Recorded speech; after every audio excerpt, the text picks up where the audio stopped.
As you know, Section 6 and Section 7 is what, as coaches and athletic directors, that you need to read and make sure you understand. Is it dry reading? Yes, it is dry reading, but these are basically the Bible of the NMAA. So make sure Section 6 deals with more student eligibility. Section 7 deals with coaches and the sports. Undue influence. This is a change this year.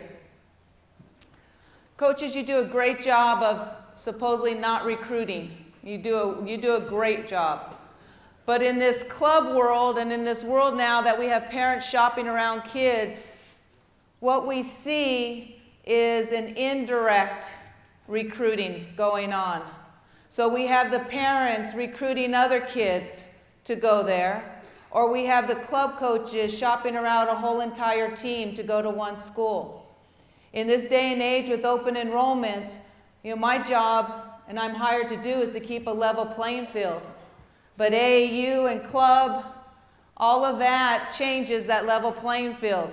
So the new law, basically, the new rule voted on by the membership, inducement by any person directly or indirectly associated with a school or student. This has held up in a court of law in another state. In the state of Wyoming, we had a student, 2 kids were playing on a club team.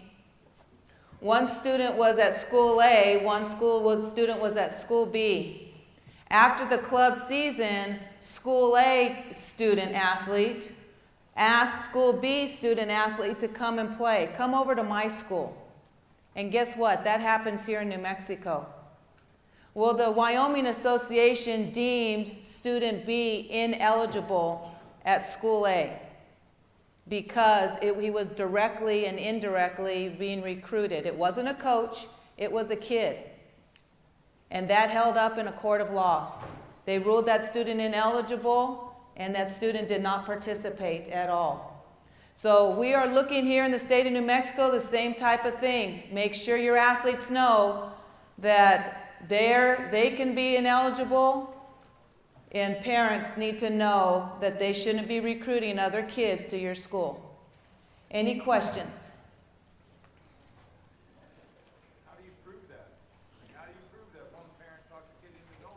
We have to prove, honestly, yes, we do have to prove. You would not believe in my office how many emails I get that parents are documenting emails, coaches are documenting emails. I get pictures of social media posts all the time. So yes, it has to be proven. So yeah, are they going to go and whisper? But when a whole club team goes, and you know that the coach has something to do on the backside with this club team, then it's very easy to prove. But before, we had to have direct that it was the coach. Now we have to have the proof that it could be a student or it could be a parent. Be the same type of proving, but it just expands it a little bit. Okay. Any other questions? Yes, sir.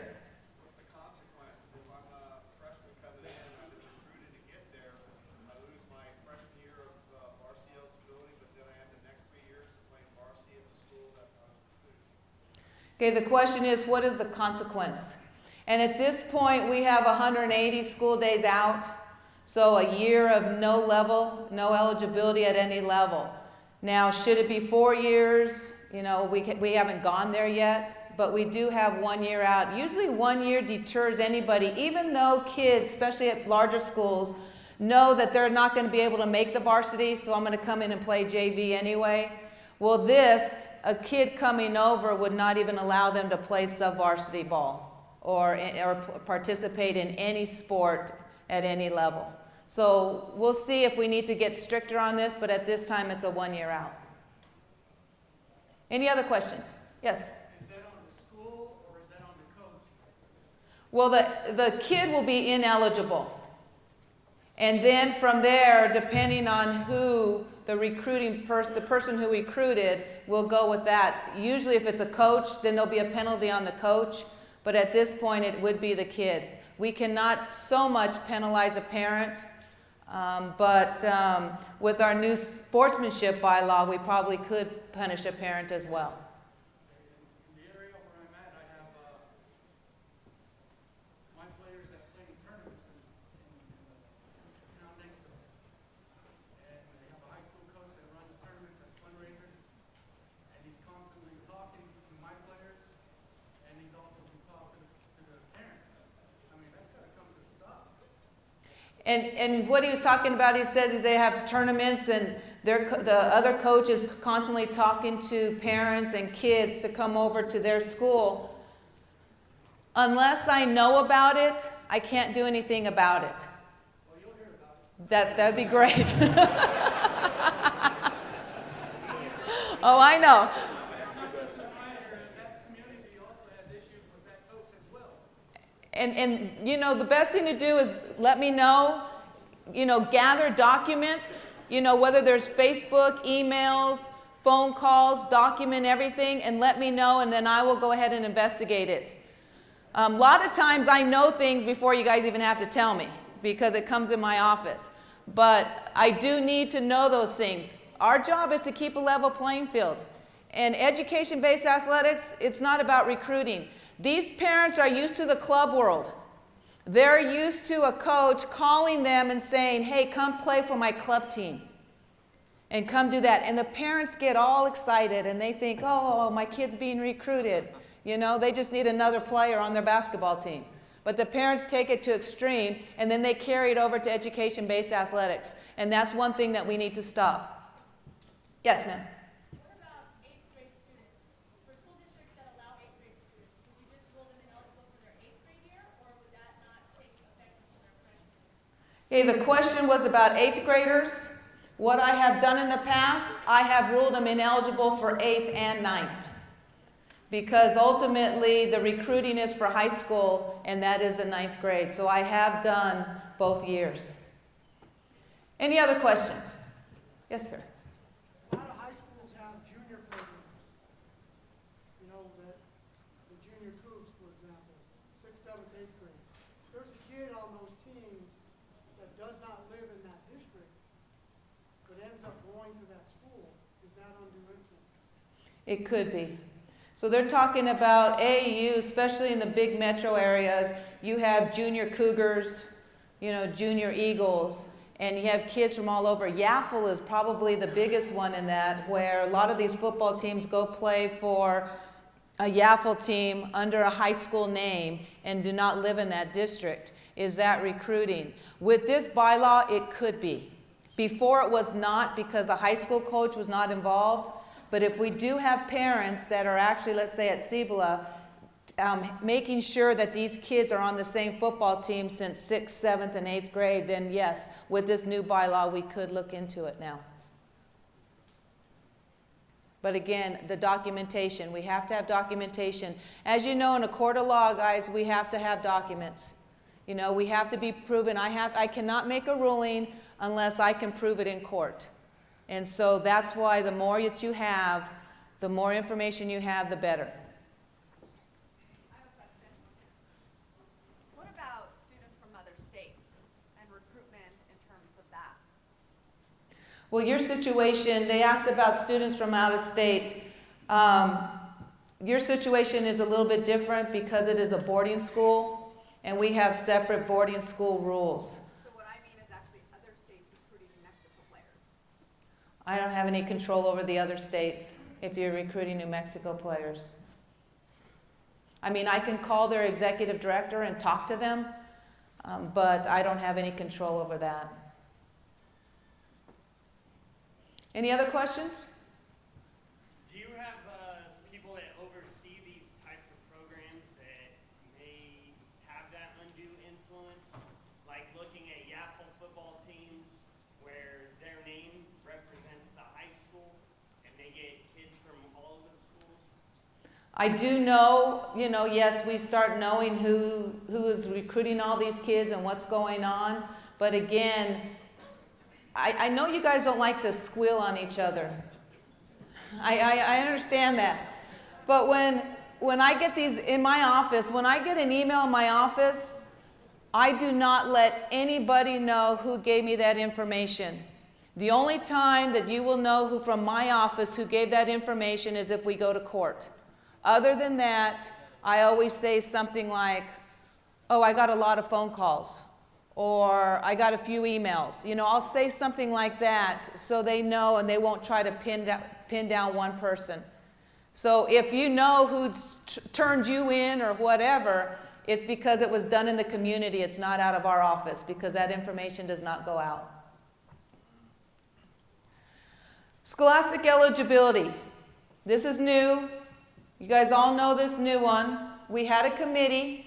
The committee worked for a year trying to toughen up scholastic eligibility, in turn trying to help our athletic directors who have a difficult time getting all of those off-campus classes, those semester campus, the dual enrollment courses, or those courses that kids are taking online. They were having a really difficult time at the 6 or 9 weeks trying to get those grades. In turn, we were trying to toughen up scholastic eligibility.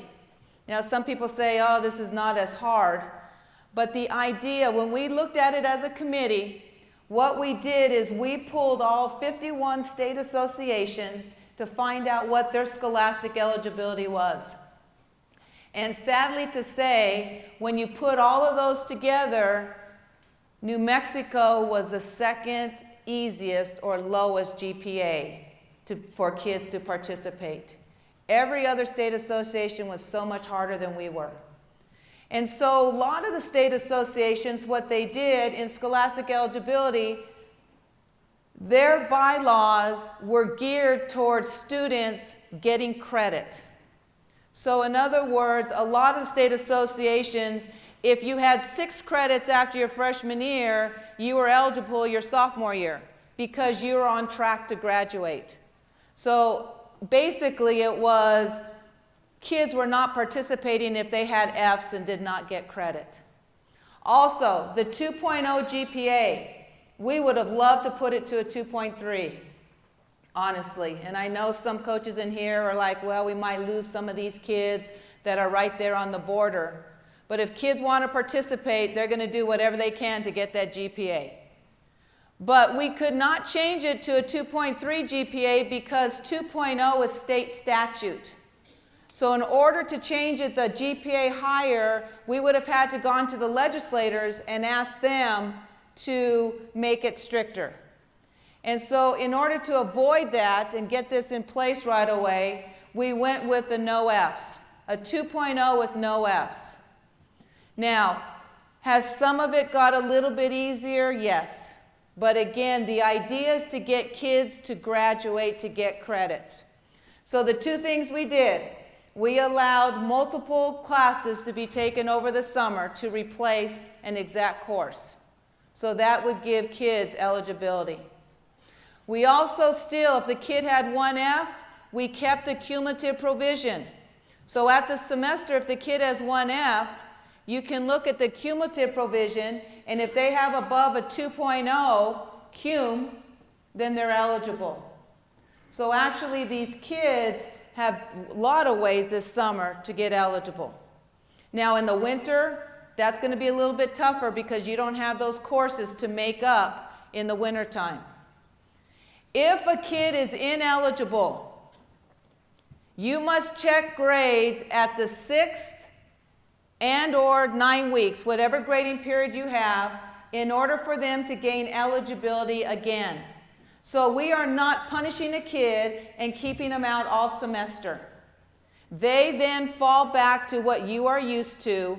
They get their grades checked for eligibility at the marking periods, if they're ineligible. Now, for those that are on 6-week grading periods, you will have to check them twice. So they're ineligible, you check them at the first 6-week grading period, and let's say they become eligible. They're not eligible the rest of the semester. You still need to check them at the second 6th week also. You want to make sure those kids that are bordering on being eligible and ineligible, we want to make sure that you're still checking those kids at every marking period. Any questions? Yes, Leanne? Just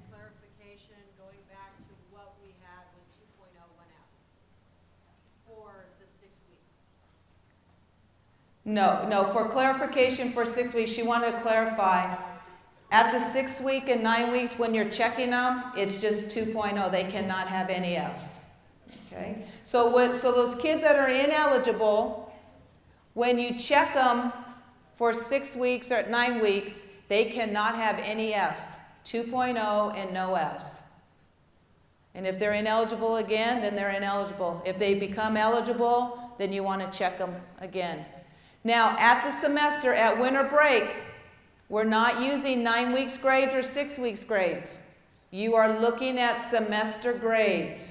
So that means for the majority of you, you are looking the grades after they take their finals.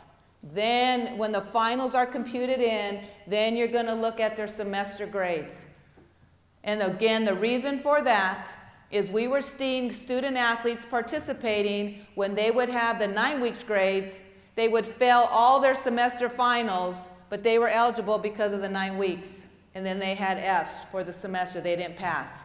So again, at that point, it's semester only. How many times can a student athlete use the cumulative provision? The question is, how many times can a student use the cumulative provision? You can use it as many times as you want. It used to be you can only use it one time. That is gone. And the reason that has gone away is because if you have a student athlete that you continue have to use the cumulative provision, they're not going to be eligible. Mathematically, it's probably only going to be twice that you're going to be able to use the cum on them. So you can use it, just think you can use it anytime you want with that, with one F.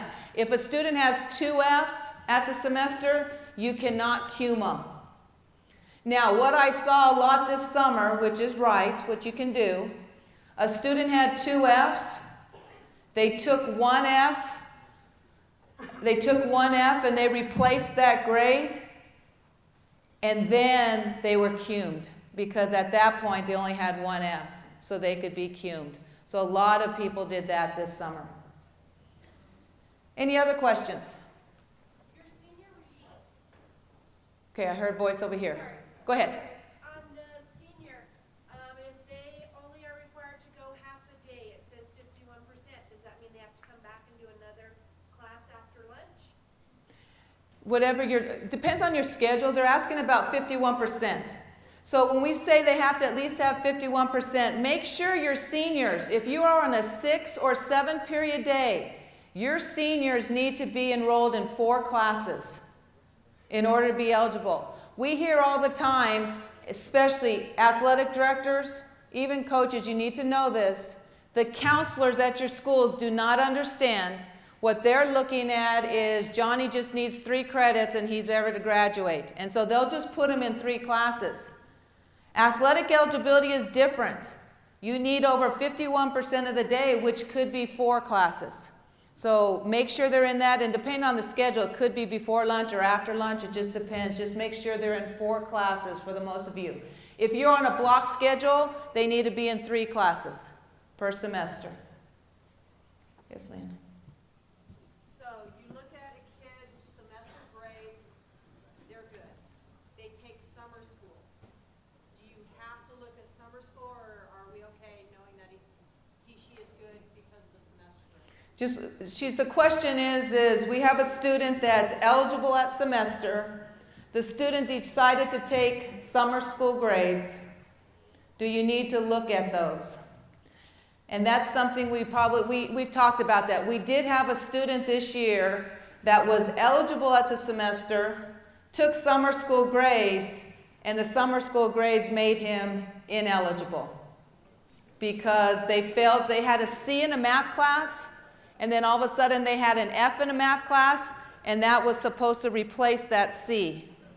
So the summer school grade made him ineligible. Why they took the math class for a C, I think mom and dad wanted them to have a better grade, but it kind of was a reverse effect. We worked with that student athlete on that and that registrar. So if they're eligible at semester, they're going to be eligible. So you don't have to keep rechecking because you don't know what they're doing in the summer. If your students are eligible, you don't need to keep rechecking everything. Okay. Any other questions? Yes, sir. So when you cum a student at semester, do you still check their grades at 6 weeks and then They're automatically good because they're eligible based on cumulative. So the question was, if you cum a student and they're eligible, are those students apt to have to check them at 6 and 9 weeks? The answer is no. Those students are eligible, so they're good. But my suggestion is if you're going to have to cum a student, I would make sure you're watching them throughout the semester. We don't want to get, I don't want to say the negative, but the problem with this is some of them are saying is, well, they're not going to worry about their grades all semester. The football players are going to get eligible and they're just going to blow it off. But the idea is we need to get these kids towards graduation. We need to get them credits. And we'll see how this goes. My druthers, I would rather have it at a 2.3. So, before I retire, who knows when I'll retire, but I would love to go to the legislators and increase that GPA. Because 2.0, we've had it since I think it was in the 80s or 90s. So it's something that we need to look at. But that's another story here or there. Here's again, scholastic eligibility. Please make sure you know what your athletes are doing. I would say 50% of your athletes, especially your juniors and seniors, are taking some type of online dual credit, some credit recovery course. Something's going on. Make sure you know what they're doing because all of those courses do count towards scholastic eligibility. Make sure you might have a piece of paper and they write down their schedule or they give you the schedule or you ask that question specifically because those courses do count. And a lot of times when we were having ineligible students that were participating and we had to forfeit games, it was because of online classes. But now with semester grades for eligibility, we're hoping that improves and we do not have that issue. Petition, make sure if you have a new student athlete, talk to your athletic director and that student athlete needs to be petitioned. So if you have somebody in your program that was not there last year, then you need to at least ask questions. That is including the 9th graders. Do not assume that the 9th graders have not played high school sports somewhere else. Ask the question even to your freshmen, did you play high school sports last year? And it might be, yes, I played here and there and somewhere else. So they're all considered transfer students. But talk to your athletic directors. We always talk to the athletic directors about this. And if anybody was in that session yesterday, there's one thing that I did say is every athlete needs to be treated the same. And what I'm saying there is this.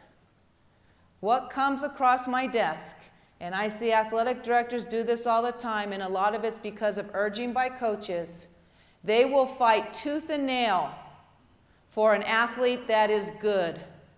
They will go to the appeals process, they will appeal to the board, they will pay the money so this great athlete can be eligible at my school.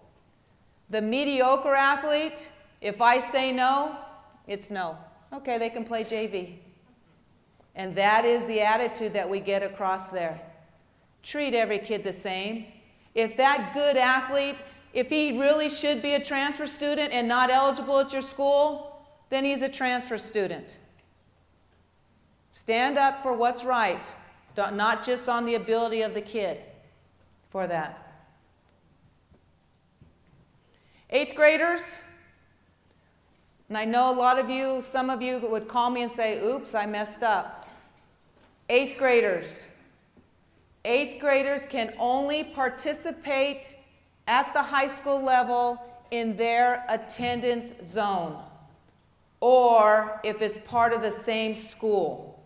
In other words, so our small schools are K through 12 and they're in the same building. So we're not talking about small school kids.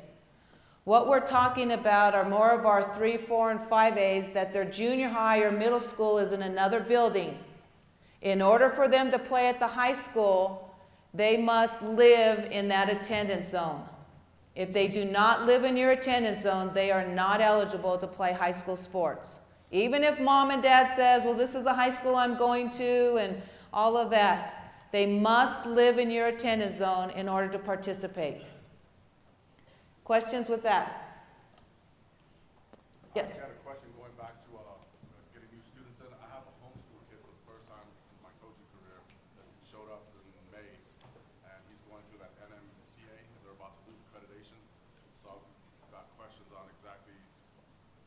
be a senior.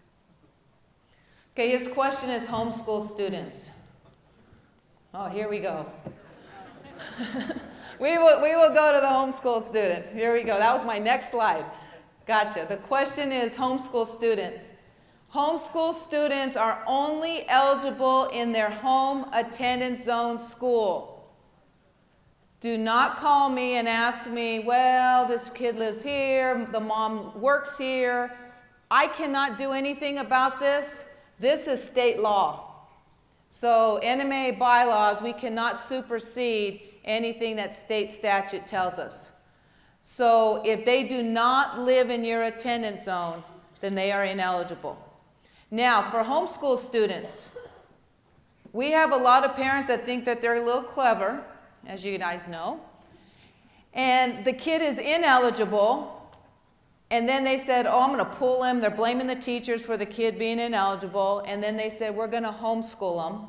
And all of a sudden, in 2 weeks, this kid miraculously has all A's from the homeschool teacher, which is his parent. So, if a student leaves ineligible from your school and is homeschooled, they have to go through a whole grading cycle to be eligible. Now, if they leave eligible, then they'd still be eligible. But if they leave your school ineligible, you have to wait a whole semester for them to be eligible to gain it back. Now, as far as transfers, is it a transfer student you're talking about, or is it just a homeschool in your area that lives in the attendance area? Just make sure that they haven't played anywhere else, because they're subject to transfer students as well. What if it's been more than 180 days? If it's been more than 180, they'd be fine. Okay? Just make sure, look at the scenario and see what the issue is. We also have charter school. Charter school is state law as well. Member charter schools, so member charter schools, we're talking East Mountain, Cottonwood Classical, I lost the top of my head. Some of those that are member charter schools, they can only participate in their home attendance zone school. Non-member charter schools people, they get one free choice at the 9th grade. I did try to change this in legislation. It made it all the way. I was the last bill before the session ended. So the legislators are all for this, that charter school, homeschool, alternative school, all of these type of kids play in their home attendance zone school. So we'll probably be looking back through that to the legislator. But right now, state law allows non-member charter schools to have an open enrollment choice at the 9th grade year. I had a question over here. Yeah, what about private schools in the non-attendance zone? So if you have a kid that lives in the next community over and they go to private school, 8th grade, they can't play high school? The 8th grade, if they're a non-member private school, they must play in their home attendance zone only. That answer that? I'll read it. Well, give me the scenario. So, for example, there could be a kid that lives in one district in a certain community, right? But the private school is in a separate district, attendance zone, right? Can that kid still play high school sports? They're only eligible at their home. They're not eligible at the attendance zone of the school they're going to. They're only eligible at where they live. So a lot of times, let's give, for example, just here in the metro area, we have students from Los Lunas that may come into a private school in Albuquerque that's a non-member. And they want to play where their school is because it's so much easier after school to get to practice where they went to school. But they're only eligible at Los Lunas. But if that school's a member school, they're good. If that school's a member school, then they play the member school, they play there. They can't play anywhere else. So if you have a private school, let me give you an example of, let's say, at Hope.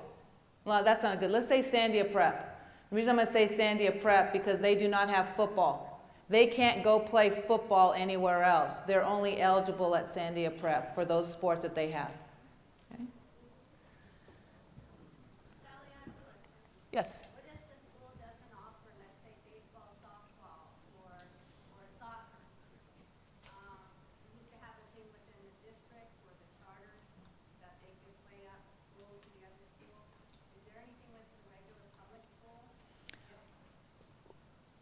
if it's because of state statute, if a charter school that's a member does not have the sport, then they can go to their home attendance zone to play that sport. That's the only situation where a kid can go somewhere else to play. Other than that, students that are enrolled at a school, that's where they play whether they have the sport or not. Okay, so I gave you an example of Sandia Prep. Those kids enroll at Sandia Prep knowing that they're not going to be able to play football. Let's say just Fort Sumner. Those schools go to Fort Sumner knowing that they're not going to be able to swim. So whatever sports that they have at the school is what they participate in. Alternative, we just talked about non-member, attendance zone only. That is NMAA bylaws, but it just follows what the state statute is. That's right. Sally, can we go back to college course, concurrent enrollment? We have a kid who's taking, for example, 2 vet classes that count as a full year. They're doing the semester. In our system, that's 4 classes. Is that correct? Okay, his question is concurrent enrollment and the amount of credits. Most colleges, CNM, Eastern New Mexico, UNM, Gallup, their classes are 1 credit for a semester. So actually, for most of you, if you're not on block scheduling, when they take 1 college course a semester, it's actually 2 of your courses. So if a senior needs 4 classes because he has to take 51% of the day, and that senior is taking 2 1-credit college courses, that would be the same. That's equivalent. If they fail one, does it count as 2F?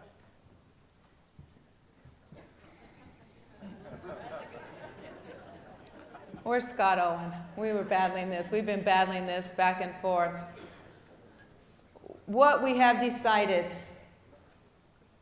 and this is mathematically, it should be 2Fs, but what we have decided not to penalize the college kid taking a course, that if they do get an F, we'll count that as 1F, not 2. Even though it's a 1-credit course and it should be 2, if they fail, we'll count it as 1F. But right now, with semester grades, if they fail, they're ineligible, whether it's counted 1 or 2. But the reason we're going to count that only 1F is because if a kid fails a college course, then you would be able to cum them. See, if you counted that college courses as 2Fs, which it probably should be, you wouldn't be able to use the cumulative provision. So that's hurting that kid trying to better himself by taking college courses. What if they withdraw from the class? Depending if it has a W or WF. If they withdraw and have a W, then we're not counting it. But if they have a WF after the time in college, then it would count as an F. But it's a W, and now it took them down below their 51%. Then that's a problem. So his question was, we have a senior that's just taking the 4 classes or the right amount of load, takes a college course, and withdraws from the college course. So if they withdraw from the college course, then they are below 51% and they would be ineligible. Okay, they have to, so your seniors, make sure you know what's going on with seniors. That a lot of them will go up there and they say, oh, this is too hard, and they withdraw, but that was the minimum that they needed to take. So make sure you're watching those. There are some times, and I'm not talking weather, there are some times when we're choosing to forfeit games due to, I'm never going to beat them, they're going to kill us.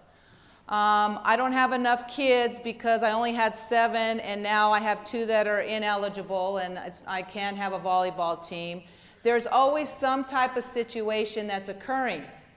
So in that, we have just passed the bylaw that in order to participate in state, you must complete your district schedule, your full district schedule. Where this was occurring was in volleyball and basketball when it was a home and away. Our bylaws read that you just had to play your district opponent once. So they would play them once, maybe get beat by 50 points, and then decide I'm going to go ahead and forfeit the second one. And so, but they could qualify for state because they did play them once. What this bylaw does, you must play your whole district schedule in order for us to look at you as one of the teams for state competition. Questions? Yes? Say the team that slaughtered the other team don't want to play. When they cancel, what is the other team to do? Well, yeah. Well, there's two things. So the question is the team that, not the one that's forfeiting, the team that is losing a game, what are they to do? Well, what happens, we do have a bylaw that will have a forfeiture fee to probably hopefully stop them from forfeiting. But what's going on with that, the forfeiture fee is pretty high, and booster clubs are saying, well, we're going to forfeit, we'll pay the fee. So they would get a forfeiture fee. But also you'd be able to pick up another game if you can, and it's very difficult. So a lot of times in our office, we'll try to help you find another game for that. You know, we'll send it out like who needs a game, we've lost a game. There is a couple times that I have actually increased somebody. Instead of 26 games, I allowed them to play 27 to help out somebody else who needed a game because they only had like 18 or people kept forfeiting against them. So we'll work with you if we can in that situation. Okay, compete with class. I think we're on year 4 with compete with class. What you have to understand, compete with class is a New Mexico initiative.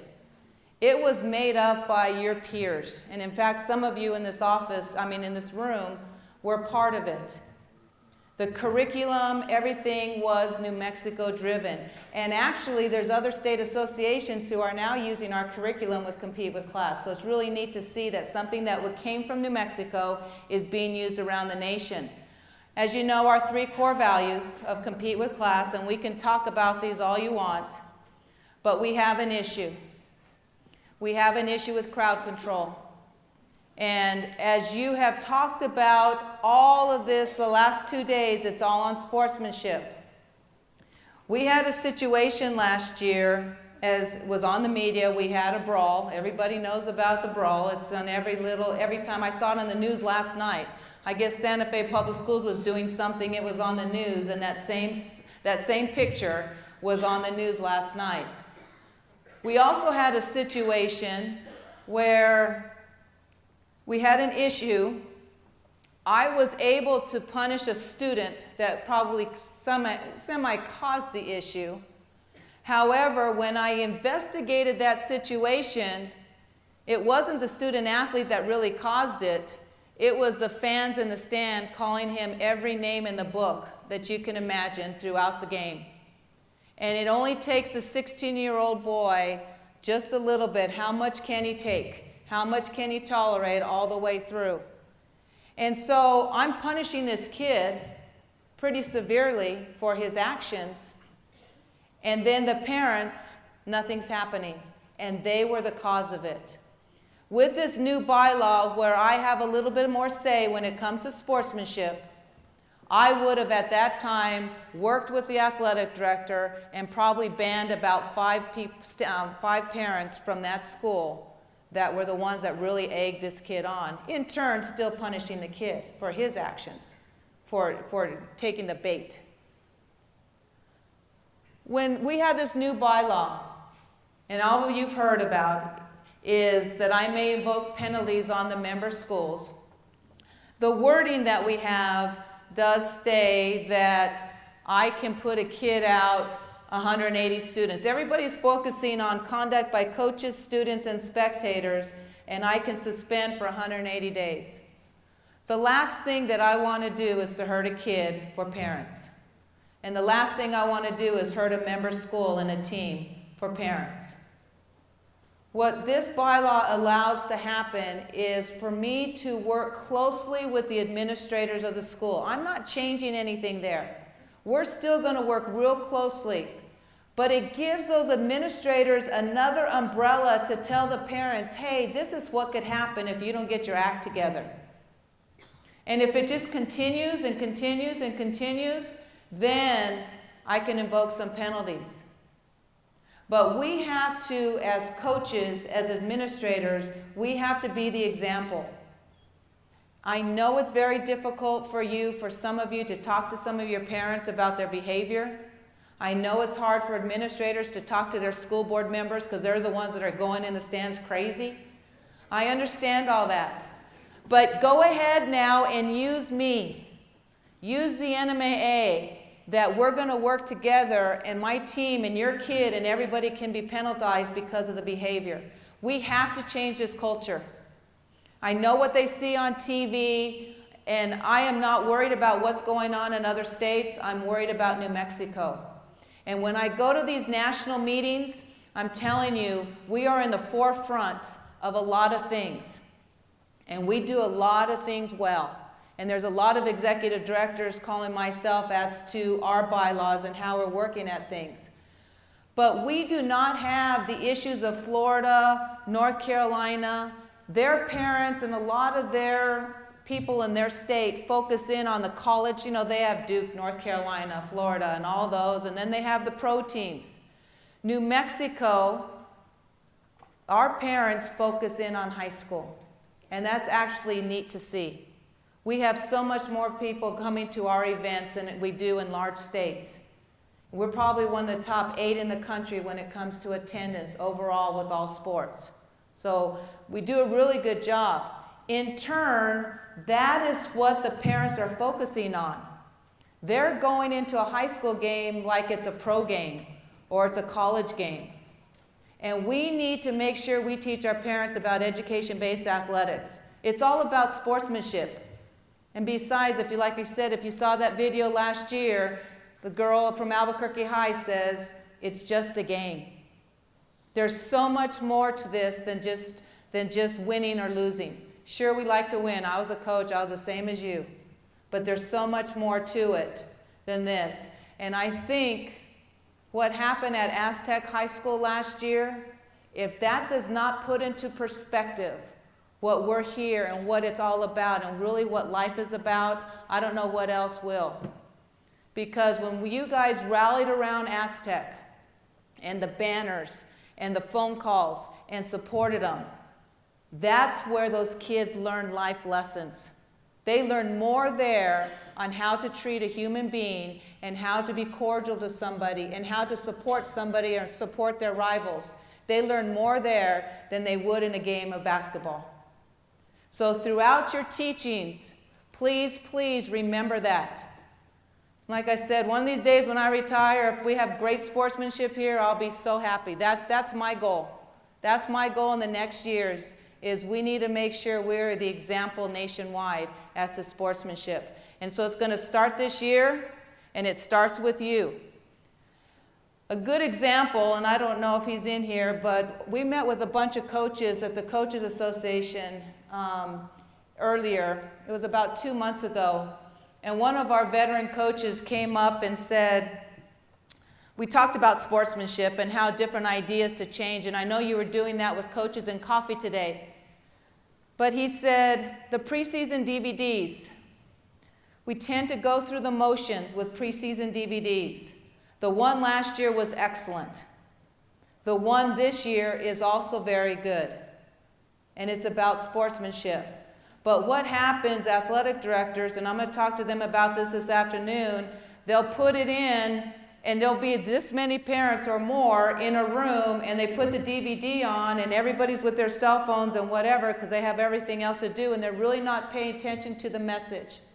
And this veteran coach said, it would help me as a coach with my parents if I did the preseason DVD by myself with my parents in a room. Then I could talk to the parents about sportsmanship and about my expectations. And I thought that was really, really good, and I think it's a great example. I think if you guys break those down a little bit instead of the mass and make it more simple and have those parents realize what your expectations are as a coach, then maybe we can start helping in that way. The DVD talks about the new bylaw and what we're going to do, and feel free to say whatever you want to say, that the NMA is going to do this to us. That's fine. Okay, use me, use the whole thing on that. Because ultimately, it's the final goal. And the final goal is we need to get better in this area. Coach, it's up to you. You are the primary person in this. Like I said, the athletic directors can be there, school board members, principals. But ultimately, those parents will listen to you, those kids will listen to you. So be the flag bearer of sportsmanship, and let's all get better and have the right focal point where we need to go. Any questions? Yes, Wilson. Only 2 points. So if my superintendent wants to remove a parent from an event because of their continuous behavior, because I'm not one to throw anyone under the bus. I do what I need to do. I don't care if it's a school board member. They got to go. I'm not from Los Angeles. I don't care. So if I want that parent banned from all the other games, can I then contact you? Yes, so the question is, so a superintendent or athletic director needs to throw a parent out of the stands. And this is what the nice thing about this bylaw. So they throw somebody out of a game, and their next action is, this is one too many. This person's been a mess this whole time, hasn't gotten the message, and they want to ban them for the rest of the year.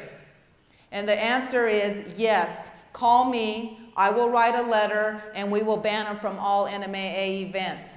What happens a lot of times is they're banned. You know, you can ban them at your school, but then they travel. When your team travels, they're there away. But if I come in as an umbrella with it, then we can ban them from all events, and we will do that, and we'll work together. Again, that's working together with the school. That rule is for me to help you with sportsmanship. Any other questions? Yes. Yeah, Sally, as far as that issue goes, I mean, we have a deal where we fine the schools and all that kind of stuff. You really want to get through to our parents in this state, fine them. I mean, you can banish them, but if you attack their pocketbook, that might change their perspective.